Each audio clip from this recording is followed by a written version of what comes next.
इतिहास के सभी विद्यार्थियों का एनसीईआरटी हिस्ट्री चैनल पर बहुत बहुत स्वागत है। और आज हम पढ़ रहे हैं कक्षा 12वीं का ईंट मनके तथा अस्थियां पाठ। आमतौर पर इस पाठ को हड़प्पा संस्कृति और सिंधु घाटी सभ्यता के नाम से भी जाना जाता है, पर यहाँ पर इस पाठ को जिस स्रोत से हमें इसके बारे में जानकारी मिलती है उसी स्रोत के आधार पर इस पाठ का नामांकन हुआ है। तो आओ जानें इसके बारे में। सबसे पहले ये देखिए, आपको यहाँ पर एक टीला दिखाई दे रहा है। तो हड़प्पा संस्कृति को जानने के लिए इस तरह के टीलों की खुदाई करनी पड़ती है। तो आपने भी अपने आसपास ऐसे टीले देखे होंगे। स्थानीय भाषा में इन्हें कोई थे टीला, कोई ना कोई स्टोरी इनसे जुड़ी रहती है। आज हम इन्हीं की कहानियों के बारे में इतिहास के नज़रिए से और पुरातत्वविद के नज़रिए से देखते हैं। तो देखते हैं इनके गर्भ में और इनके नीचे क्या क्या मिलता है। तो ये भी एक टीला है जो मोहनजोदड़ो का टीला है, खुदाई के बाद में आपको दिखाई दे रहा है। और यहाँ पर जो इस टीले के बिल्कुल टॉप में आपको दिखाई दे रहा है, आपने बौद्ध धर्म के बारे में सुना होगा। और बौद्ध धर्म के महात्मा बुद्ध के अवशेषों पर जो निर्माण कार्य होता था उन्हें स्तूप कहा जाता था, जिनके बौद्ध धर्म के अनुयायी पूजा करते थे।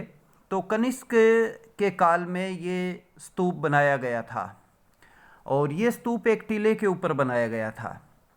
और जब इस टीले की खुदाई हुई तब यहाँ पर नीचे एक बहुत ही प्राचीन विकसित सभ्यता मिली। तो यहाँ पर हम देखेंगे कि तिथि कैसे निर्धारित करते हैं कि ये कब की सभ्यता है।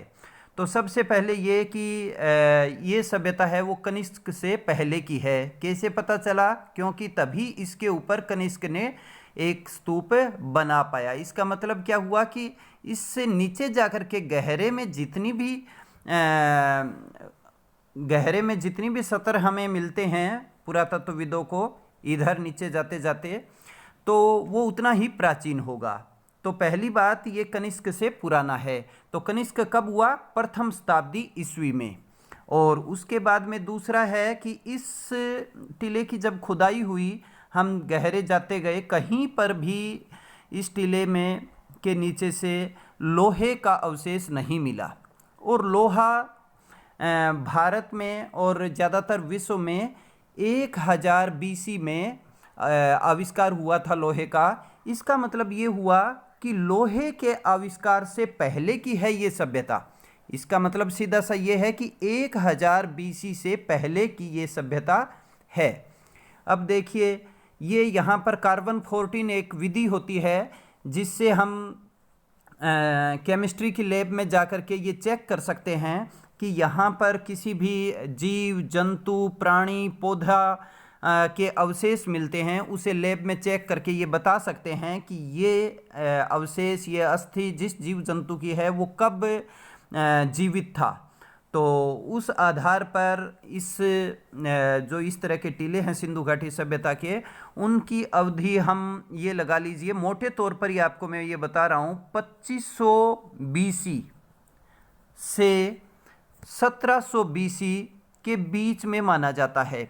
अगर आप यहाँ पर कंफ्यूज हो रहे हो BC क्या होता है, AD क्या होता है, तो सबसे पहले हमारे इसी चैनल पर आप डिफरेंस बिटवीन BC और AD ज़रूर देखिए। तो इसी के साथ में हम आगे बढ़ते हैं। यहाँ से आपको अनुमान लगा कि ये कितने वर्ष पुरानी है। तो अगर मैं सीधा सीधा कहूँ तो ये 4500 यानी 4500 से 5000 वर्ष पुरानी सभ्यता की बात कर रहे हैं।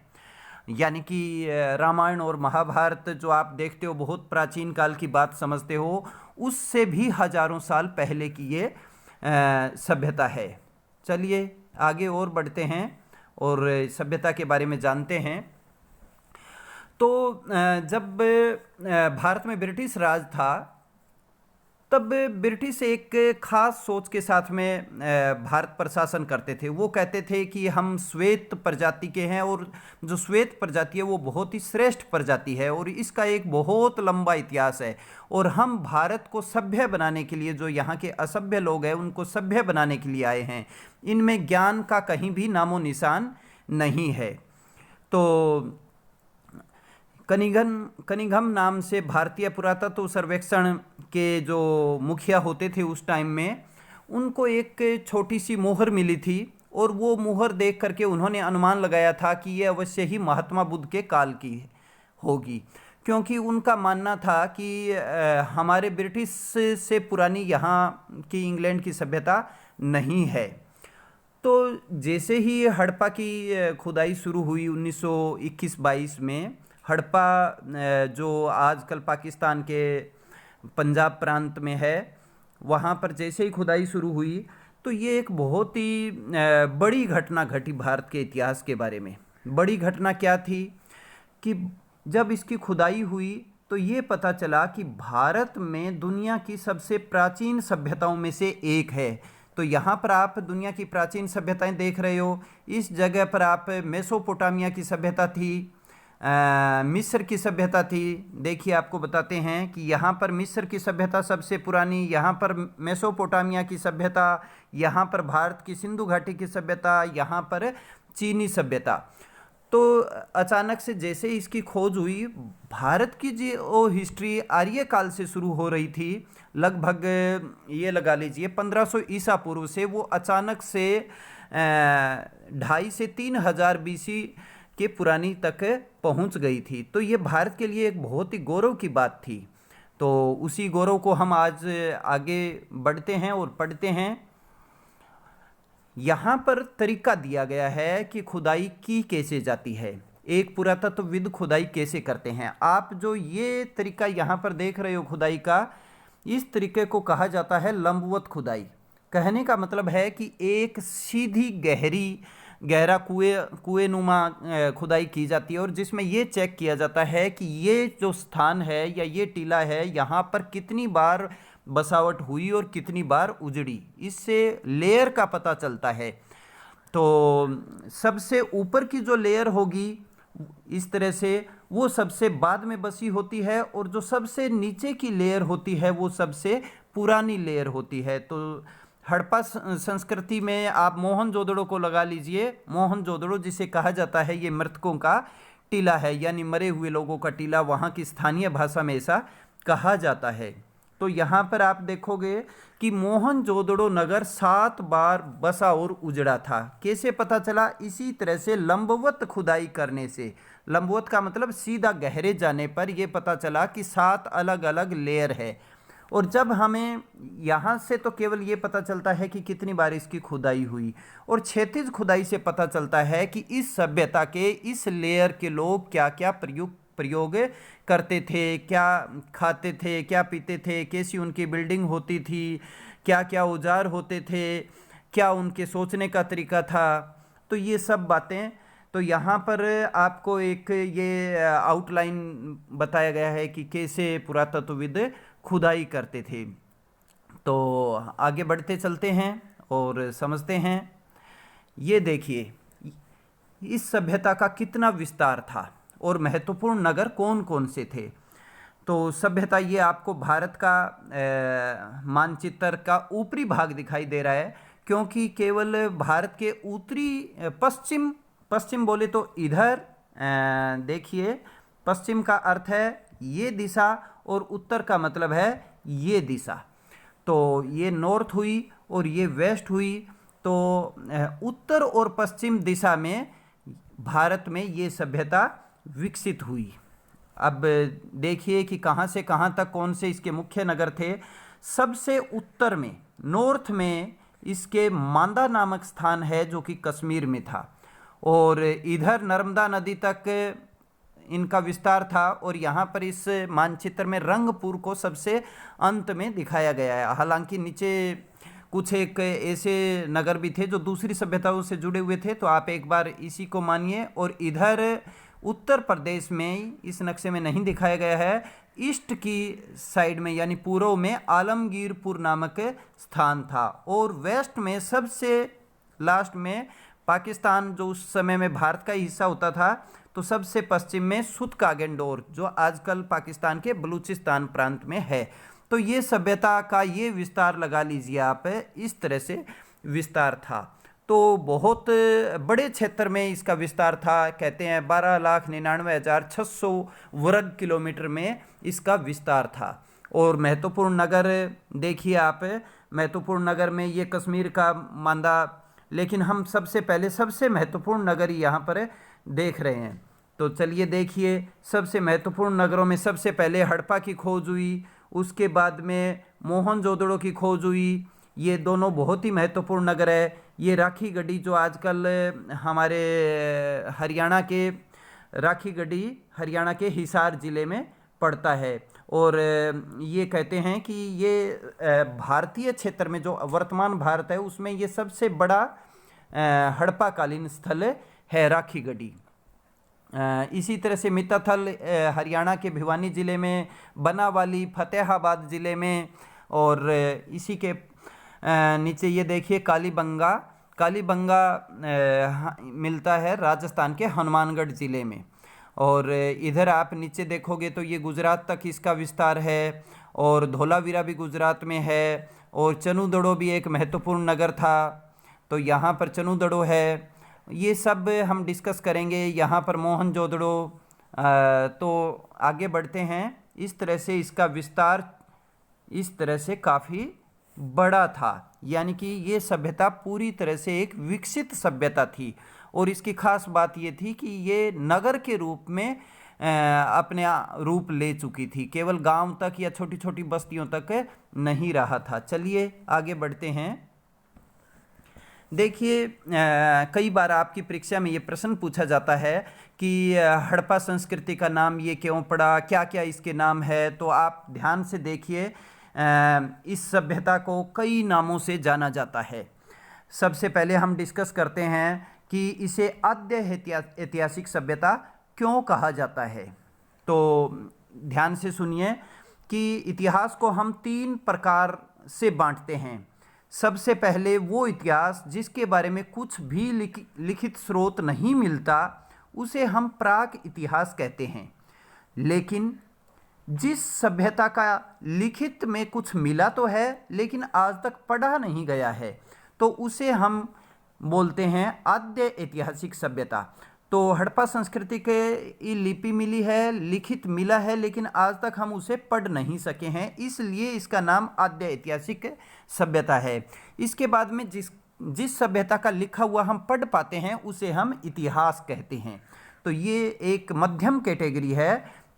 अब आगे बढ़िए। कांस्य सभ्यता, इस सभ्यता को कांस्य सभ्यता भी कहा जाता है, क्योंकि उस समय तक लोहे का आविष्कार मानव नहीं कर पाया था, और उस समय तांबे की खोज हो चुकी थी और टिन की खोज हो चुकी थी।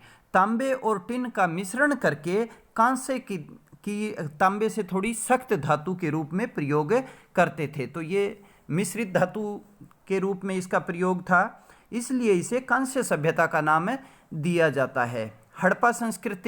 हड़प्पा संस्कृति इसको इसलिए कहा जाता है कि पुरातत्व विज्ञान में एक रिवाज है, मतलब एक परंपरा रही है कि जिस स्थान को सबसे पहले, किसी संस्कृति के पहले स्थान को खोजा जाता है, उसी के नाम पर संस्कृति का नाम रखा जाता है हड़प्पा। और संस्कृति का यहाँ पर मतलब ये होता है कि जब एक ही जैसे गांव, शहर और एक ही जैसी वस्तुएं एक जगह पर एक समय की बहुत से स्थानों पर मिलती है, मतलब बहुत से स्थानों पर मिलती है, तो उसे हम संस्कृति कहते हैं। अन्यथा केवल वो एक साइट होती है। तो इसलिए इसे हड़प्पा संस्कृति कहा गया, क्योंकि बहुत से स्थलों में से हड़प्पा को सबसे पहले खोजा गया।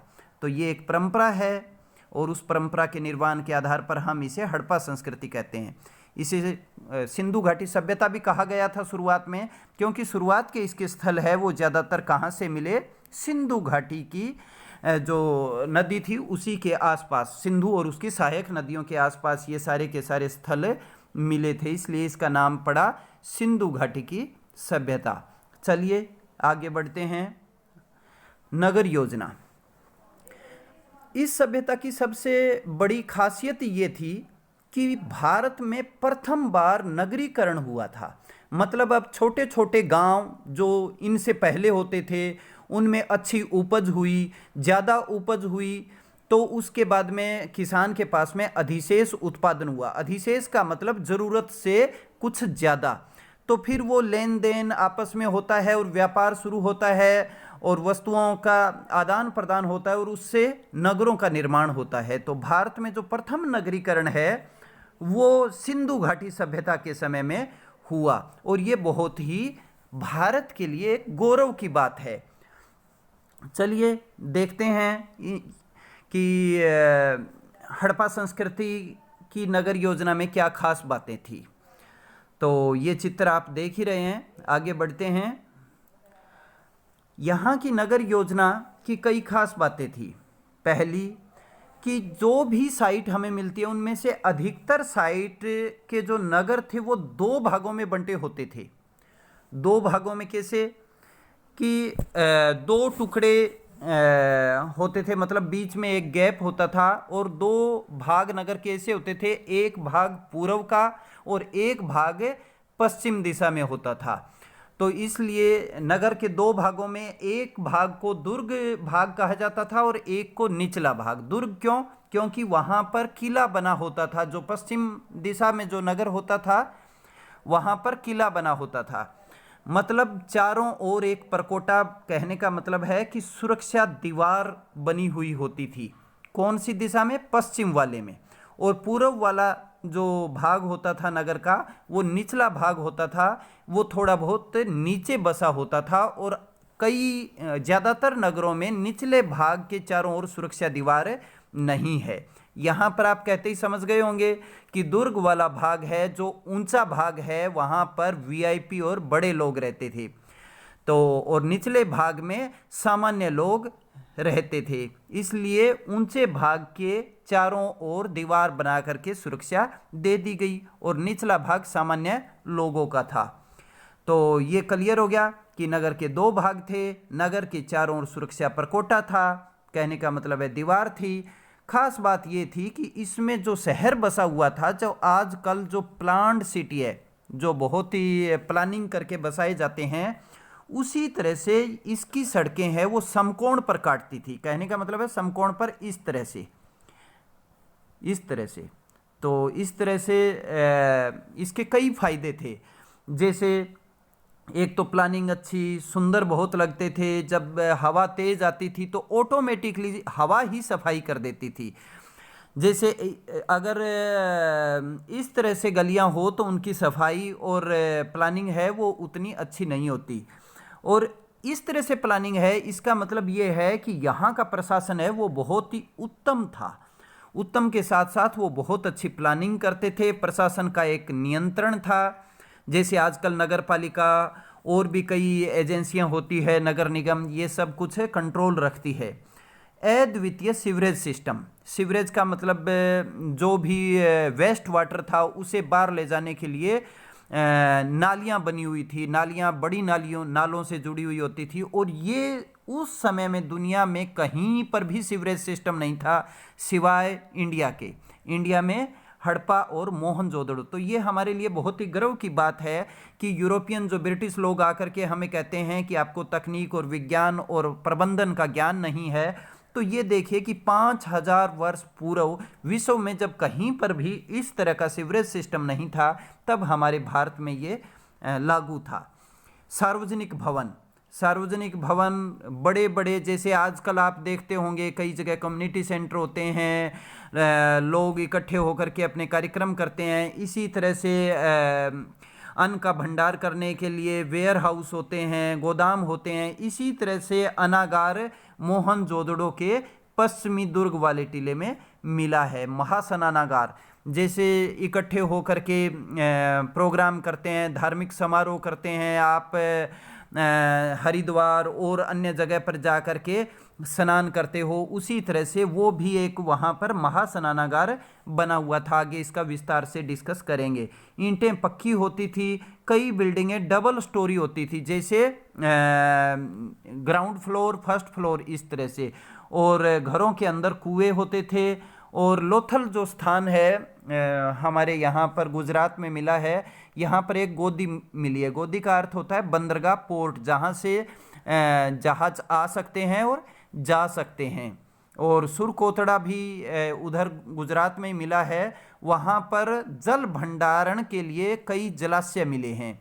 और सुरकोतड़ा की खास बात यह है कि जैसे आजकल आप किसी शहर में एंट्री करते हो तो ये लिखा होता है कि दिल्ली नगर निगम आपका हार्दिक स्वागत करता है, फतेहाबाद नगर पालिका आपका स्वागत करती है। तो जैसे वो साइन बोर्ड होता है, उसी तरह से सुरकोतड़ा में सुरकोतड़ा शहर या नगर के एंट्री पर एक साइन बोर्ड लगा हुआ था, जो एक बहुत बड़ी योजना और उनकी दूरदर्शिता और प्लानिंग को दर्शाती है। ये देखिए कि कितने बड़े बड़े नाले होते थे। आपको एक सामने 6 फुट का इंसान बिल्कुल साफ दिखाई दे रहा है। तो इतने बड़े बड़े नाले होते थे। तो आप यहाँ से देख सकते हो कि मोहनजोदड़ो की जो प्लानिंग थी वो कितनी ज़बरदस्त थी। और दुनिया में इस तरह की सीवरेज सिस्टम और कहीं पर भी नहीं मिला है। ये आप देख रहे हो लिपि। लिपि का मतलब होता है स्क्रिप्ट, जिसमें हम भाषा को लिखते हैं। तो काफ़ी हमारे जो भाषाविद है और इतिहासकार है, उन सब ने इसके अलावा जो न्यूरो साइंस के विशेषज्ञ होते हैं, उन्होंने काफ़ी प्रयास किया है इन लिपियों को पढ़ने का। तो ये एक लेकिन अभी तक ये पढ़ी नहीं जा सकी है ये लिपियाँ। इनके लिपि के 400 के करीब संकेत मिले हैं अलग अलग। और ये लिपि दाएं से बाएं, कहने का मतलब है आजकल जो हम हमारी इंग्लिश और हिंदी इस तरफ लिखते हैं, इनके लिखने का रिवाज इससे ठीक उल्टा होता था। इस तरह से लिखते थे, इधर लिखते हुए लेके जाते थे। अब आप सब सोच रहे होंगे कि सर वैसे ही कह रहे हैं, इसका कोई प्रमाण है क्या? इसके बिल्कुल स्पष्ट प्रमाण है। जब आप ये देखोगे, यहाँ पर तो वो मैं चित्र नहीं लगा पाया हूँ, जब इस दिशा से लिखना शुरू करते थे और इधर लेकर के जाते थे, तो एक चीज़ खास मिली है। कुछ एक मोहरों पर जो लिखा हुआ था, उनमें इधर तो जो लिखे हुए थे उनमें काफ़ी स्पेस है, इधर जाते जाते स्पेस कम होता गया है बहुत सी मोहरों में। कहने का मतलब है जब उन्हें लास्ट में जाकर के लिखने के लिए स्पेस कम मिला, इसका मतलब ये हुआ कि ये इधर से इधर लिखी जाती थी, दाएं से बाएं की ओर। आजकल जैसे आप लिखते हो उसके बिल्कुल विपरीत। तो ये भी मानते हैं कि ये एक चित्रात्मक लिपि थी, क्योंकि दुनिया में उस टाइम पर ज़्यादातर चित्रात्मक लिपि होती थी। कोई भी चीज़ दिखाई दी और उसका एक वैसा चित्र बनाया और वो लगा दिया। आमतौर पर कुछ एक ऐसा तो मानते हैं कि ये जो आपको चित्र दिखाई दे रहा है, ये किसी काफ़ी अध्ययन के बाद में कुछ एक लोग इस निष्कर्ष पर पहुँचे हैं कि ये स्टार का निशान था। दोबारा दिखाते हैं आपको। ये स्टार का निशान मानते हैं।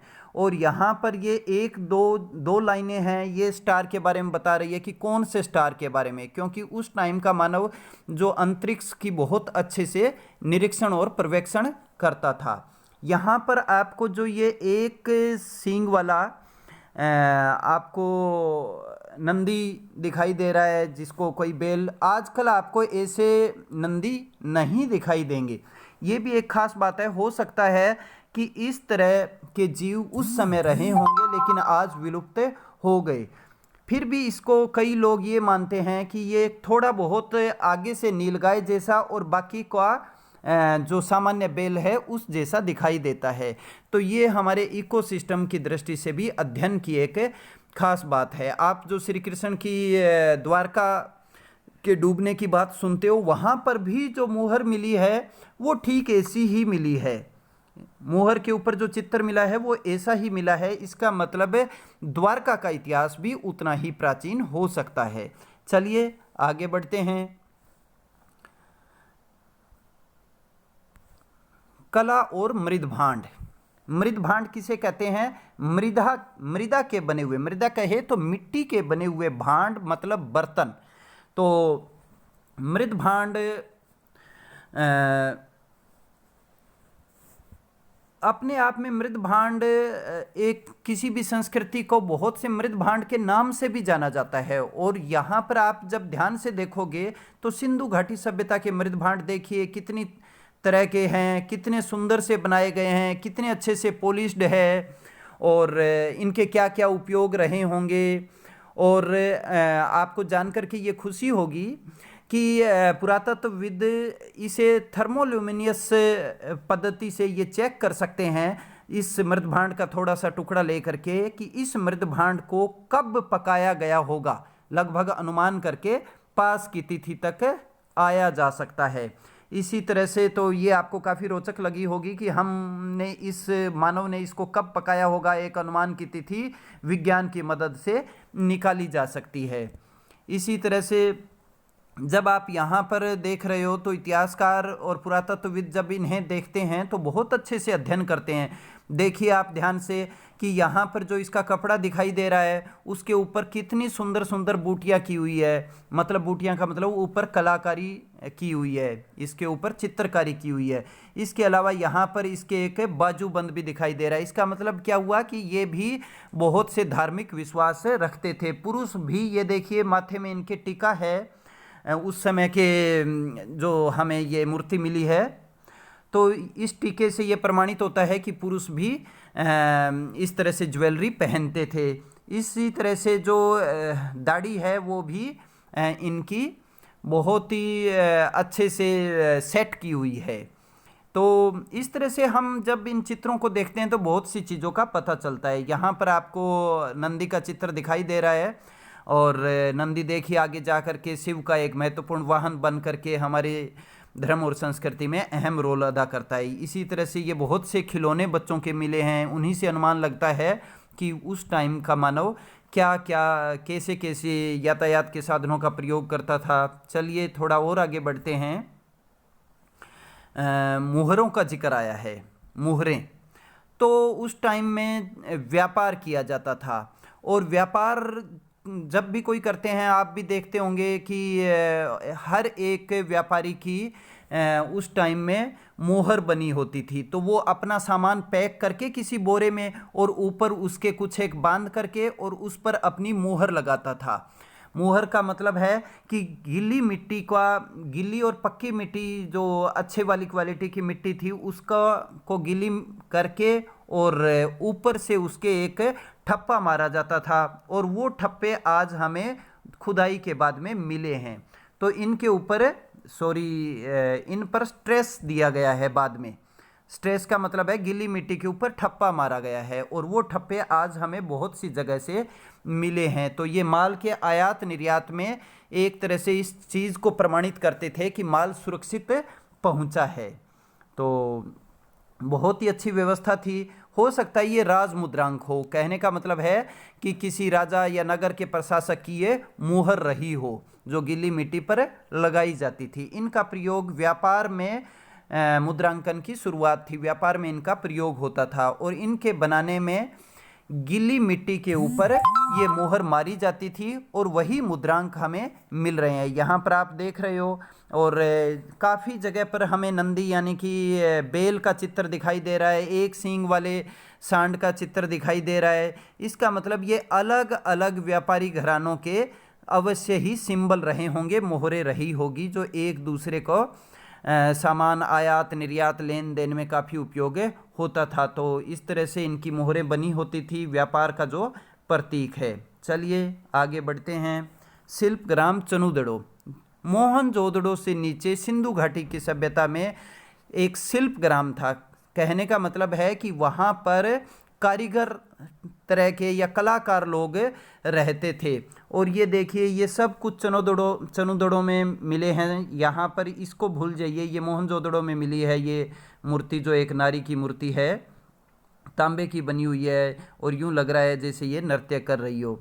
तो इस तरह के बहुत सी मालाएं मन के ये चनुदड़ो में बनाए जाते थे। तो यहाँ पर पुरातत्वविद ये ध्यान देते हैं कि ये यहाँ पर बना है या पहनने के लिए लाया गया था। तो इसका पता तब चलता है जब मनके के पास उसको बनाते वक्त जो थोड़े थोड़े टुकड़े छोटे बनते थे, क्या वो वहीं मिले हैं? अगर वहीं मिले हैं तो इसका निर्माण यही हुआ है। और अगर वहाँ पर वो छोटे छोटे टुकड़े नहीं मिले हैं, जो बनाते वक्त छोटे छोटे टुकड़े गिरते हैं कारीगर के द्वारा या कलाकार के बनाते वक्त, इसका मतलब है कि कहीं और से आया है। तो पुरातत्व विज्ञान एक पूर्णतः विज्ञान ही है। चलिए, यातायात के साधन, तो यहाँ पर आप ये देख रहे होंगे कि आपको एक बैलगाड़ी, जिसे इक्का गाड़ी कहा जाता है, वो दिखाई दे रही है। तो ये जो स्थानीय व्यापार था आसपास का, जो गांव से शहर के बीच में या पास पास के, तब ये व्यापार होता था इक्का गाड़ी से, बोले तो बैलगाड़ी से होता था। ये बच्चों के जो मिट्टी के खिलौने बने हुए हैं वो मिले हैं, बच्चे उसी चीज़ का खिलौना बनाएंगे जो वो अपने आसपास देख रहे हैं। इसी तरह से लोथल से इस तरह की एक नाव के चित्र भी मिले हैं। तो इस नाव का एक खिलौना मिला है। इसका मतलब क्या हुआ कि उस समय में नाव का प्रयोग होता था। कहाँ कहाँ होता था? नदियों के ये शहर ज़्यादातर नदियों के किनारे ही बसते थे उस समय, क्योंकि पानी की बहुत ज़रूरत होती थी, और वहीं से नदियों में व्यापार सामान का आना और जाना होता था। तो यातायात के दोनों महत्वपूर्ण, स्थल मार्ग और जल मार्ग दोनों महत्वपूर्ण थे। और थोड़ी देर पहले हमने चर्चा भी की थी कि जो लोथल में हमें एक गोदी भी मिली है, गोदी बोले तो बंदरगाह। चलिए इसे और गहरे से डिस्कस करते हैं। ये देखिए, आपको ये यहाँ तक ये भारत का नक्शा है इतनी दूरी तक, और ये है आपके फारस की खाड़ी यहाँ इधर की तरफ। तो जो भारत को यानी कि सिंधु घाटी सभ्यता को बाकी के लेखों में हमें ये नाम मिला है कि उसे मेलुहा कहा जाता था। तो यहाँ के लेखों में हमें क्या मिला है कि सिंधु घाटी की सभ्यता को यानी भारत के इस क्षेत्र को मेलुहा के नाम से जाना जाता था। और यहाँ से जहाज चलते और मगान और यहाँ पर दिलमुन इस जगह पर, और ये जो मेसोपोटामिया के उर नामक जगह तक व्यापार होता था। तो यहाँ पर आने जाने के लिए जहाज़ों का प्रयोग होता था। तो एक बार पुनः इसका मतलब क्या हुआ कि इंटरनेशनल ट्रेड भी विकसित था। ये वो लोथल जगह है जहाँ पर मैंने बताया था कि पोर्ट बनी हुई थी, जहाज़ का एक वो मिट्टी जैसा खिलौना मिला है। मेलुहा बाकी समकालीन सभ्यताओं के जिनके लेख पढ़े गए हैं वहाँ से पता चला कि इसे मेलुहा, सिंडोन आदि नामों से जाना जाता था। तो यहाँ से नदियों से व्यापार होता था। ये सबसे लास्ट वाला स्थान है। और इधर मगान की तरफ जहाज जाते थे, दिलमुन की तरफ, उर की तरफ, तो सामान लद करके जाता था। और जो यहाँ के लोगों को जिस सामान की ज़रूरत होती थी वो ले करके आते थे। तो ये सामान जो देते थे उसमें कपास सबसे ज़्यादा देते थे। कपास आज भी इंडिया बहुत ज़्यादा निर्यात करता है। और ये मेसोपोटामिया आपका आज का इराक हुआ। तो और आगे बढ़ते हैं और आशा करते हैं कि आपको अच्छे से समझ में आ रहा होगा। ये है कृषि, जीवन का निर्वाह। तो कृषि और पशुपालन, इससे कुछ समय पूर्व तक पशुपालन मुख्य था, लेकिन धीरे धीरे जब मानव स्थायी तौर पर बसने लगता है तो उसमें कृषि का अहम रोल होता है। तो देखिए कैसे पता चलता है कि कृषि ही उनका मुख्य काम धंधा था। तो कालीबंगा जो राजस्थान के हनुमानगढ़ जिले में एक स्थान मिला है, वहाँ पर उस समय का एक जुता हुआ खेत मिला है। तो जुता हुआ इस कारण से क्योंकि वहाँ पर जो ये घग्गर नदी है, जिसे उस टाइम में सरस्वती नदी भी कहा जाता रहा, उसमें एक ज़बरदस्त बाढ़ आई और खेत के ऊपर एक बड़ी सी लेयर आ गई। और वो जो जिस तरह से हल की जो लाइनें थी वो जब पुरातत्वविदों ने हटाया तो वैसे की वैसे मिली। तो यूँ लग रहा था जैसे कि इस तरह से ये जो लाइनें मिली है, इनमें एक साइड में चने की बुआई की गई थी और दूसरी तरफ सरसों की बुआई की गई थी। ऐसा पुरातत्वविदों को अवशेष मिलने पर उन्होंने माना है। इसके अलावा आप देखिए बनावाली जो हरियाणा के फतेहाबाद ज़िले में है, वहाँ पर हल की एक प्रतिकृति यानी कि मिट्टी का एक हल का खिलौना मिला है। इसका मतलब वो हल का प्रयोग करते थे और इससे प्रमाणित होता है कि खेती बहुत बड़े पैमाने पर होती थी। सारतुघई जो अफगानिस्तान की ओर एक स्थान था, वहाँ से नहर के प्रमाण मिले हैं। इसका मतलब वो लोग सिंचाई की तरफ भी ध्यान देते थे। धोलावीरा जो गुजरात में एक जगह है, धोलावीरा, वहाँ से जलाशय के प्रमाण मिले हैं। जलाशय अर्थात तालाब के। तो वो पानी का स्टोर करते थे और जैसे उन्हें ज़रूरत होती थी उनका उपयोग करते थे। लोथल और रंगपुर से भुने हुए चावल के दाने मिले हैं। अर्थात लोथल भी आपके गुजरात में और रंगपुर भी गुजरात में है। तो भुने हुए चावल के दाने ये प्रमाणित करते हैं कि इन दो स्थानों पर चावल की खेती की जाती थी। तो इस तरह से इन सब बातों से ये प्रमाणित होता है कि सिंधु घाटी सभ्यता का जो मुख्य जीवन यापन का तरीका था वो था कृषि। तो आगे और बढ़ते हैं। और अस्थियां, जब किसी पुरातत्वविद को कोई कब्र मिलती है तो वो सबसे ज़्यादा खुश होता है। क्यों? अभी आप देखिए कैसे कैसे उसे क्या क्या जानकारियां मिलती है। अस्थियां, कब्रिस्तान H और कब्रिस्तान R37, ये जो हड़प्पा में जो कब्रिस्तान मिले हैं, जो जहाँ पर मुर्दों को दफनाया जाता था आफ्टर डेथ, तो ये दोनों के दोनों हड़प्पा में प्राप्त हुए हैं। H और R37, ये पुरातत्वविदों ने ये दो नाम रखे हैं उनके। तो कब्रिस्तान H और कब्रिस्तान R37। और इस पुरातत्वविद इस कारण से प्रसन्न होता है क्योंकि उसके शव के साथ जो वस्तुएं मिलती थी उससे वो ये अनुमान लगाता था कि इस समय का मानव किस तरह से मृत्यु के बाद में जीवन में विश्वास करता है, नहीं करता है। इसके अलावा समाज में ऊंच नीच था, यानी कि स्तर थे कि नहीं थे, इसका भी अनुमान लगता है। जिस कब्र के साथ में बहुत ज़्यादा कीमती और ज़्यादा सामान मिलता था, इसका मतलब ये था कि ये किसी धनी आदमी की कब्र रही होगी। और इसी तरह से लोथल में युगल समाधान मिला। युगल का मतलब है एक साथ में दो डेड बॉडी मिली है। तो ये दो डेड बॉडी में ये कहते हैं एक महिला की है और एक पुरुष की। आप सबको लग रहा होगा कि पुरातत्वविदों के आफ्टर डेथ ये कैसे पता चले कि ये महिला की डेड बॉडी है, स्ट्रक्चर है, और ये पुरुष का। तो ये काफ़ी आसान है, क्योंकि जैसे आप देखते हैं कि महिला की जो स्ट्रक्चर होगा या जो अस्थि पंजर होगा, वहाँ उसके कुल्ले के पास में उसके चौड़ाई ज़्यादा बड़ी होती है अपेक्षाकृत पुरुष के। तो इस आधार पर ये अनुमान लगते हैं। तो इस तरह से हमें लोथल में एक युगल समाधान भी मिलता है। और जब ये कब्रों की डीप से स्टडी की जाती है तो ये पता चलता है कि ऊंच नीच का स्तर था। कहने ऊंच नीच का मतलब है अमीर और गरीब का। तो ये कब्र के आधार पर काफ़ी कुछ ये चीज़ें तय हो जाती है। चलिए आगे बढ़ते हैं।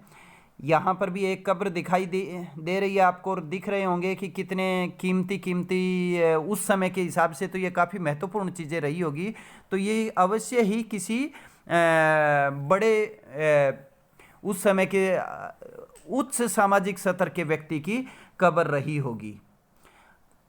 धर्म की जब हम बात करते हैं तो आजकल आप जो इस तरह से शिव की पूजा कर रहे हो, और जब तक आर्य आए भी नहीं थे, और ये देखिए तब की, तो इस तरह से एक मुहर मिली है। और आप देख रहे हो कि पशुपति जो शिव का ही एक दूसरा नाम है, इसके चारों ओर पशु है, गेंडा है, भैंसा है, और आपका हाथी है, और इस तरह से कई सारे जानवरों से ये घिरा हुआ है। हिरण है, और ऊपर लिपि में लिखा हुआ है, और इधर ये सींग नुमा इसका एक मुकुट है, और ये इस तरह से योगी की मुद्रा में बैठा है। तो ये देखिए हमारे धर्म की कितनी कंटिन्यूटी है कि 5000 सालों से ये लगातार इसी तरह से चला आ रहा है। तो शिव की पूजा और योगी की पूजा बहुत पुराने समय से चली आ रही है सिंधु घाटी सभ्यता के समय से ही। चलिए और आगे बढ़ते हैं। यहाँ पर आप देख रहे हो कि हड़प्पा के काल का ही एक शिवलिंग मिला है और इधर ये आज का शिवलिंग है। तो शिवलिंग की पूजा भी उस समय होती थी और आज तक जारी है। तो ये भी एक बहुत बड़ी शिव लिंग और योनि दोनों की पूजा की जाती थी, क्योंकि इन्हें उत्पादकता और फर्टिलिटी के देवता के तौर पर पूजा जाता था। यहाँ पर ये बिल्कुल सिंपल विज्ञान है, यानी धर्म पूर्णतः वैज्ञानिक है। चलिए आगे बढ़ते हैं। इस तरह की मातृदेवी की मूर्तियाँ मिली है। मातृदेवी की कहे तो फर्टिलिटी की देवी, और आज भी हम शक्ति की पूजा करते हैं और तब भी मातृदेवी की यानी माँ के रूप की पूजा। तो यहाँ पर भी 5000 सालों की सभ्यता में एक आप कंटिन्यूटी देखते हो। तो इस कारण से इतिहास को पढ़ना जरूरी है, तभी आपको पता चलेगा कि आज की आपकी संस्कृति कहाँ से और कब से चली आ रही है। धर्म में स्नान की महत्ता, तो ये देखिए आप, तब भी आप 5000 साल पहले भी किस तरह से स्नान का महत्व था। लोग सार्वजनिक स्नानागार बनाते थे। मोहनजोदड़ो में इस तरह सा एक महास्नानागार मिला है, और आज भी हमारे यहाँ महाकुंभ लगते हैं और भी बहुत सारी जगह पर समूह स्नान होते हैं। यानी धर्म में इसका एक अहम स्थान है और पवित्रता भी, कि हम स्नान करके पवित्र होकर के फिर पूजा करेंगे। तो ये भी एक 5000 साल की कंटिन्यूटी है इसमें, कि स्नान का भी हमारे यहाँ पर इसी तरह से।